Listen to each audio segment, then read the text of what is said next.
आमा केटाको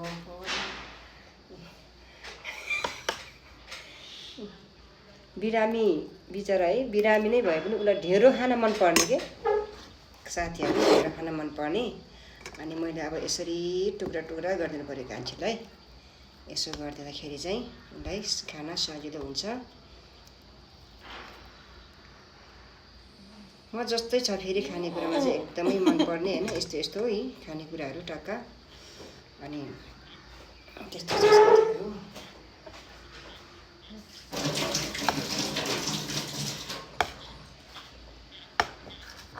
उसलाई रिस उठ्छ रिस त, रिस उठे पनि पकाएर दिनुपर्ने हुन्छ। खसीको झोल हालिदिएछु मैले कान्छीलाई। ल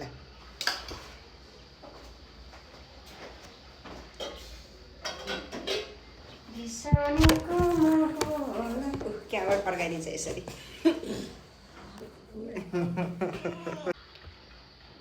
त्यसपछि यो पनि खाऊ है, यो पनि जान्छु है म। बाई बाई कान्छी, बाई बाई कान्छी, बाई बाई कान्छी।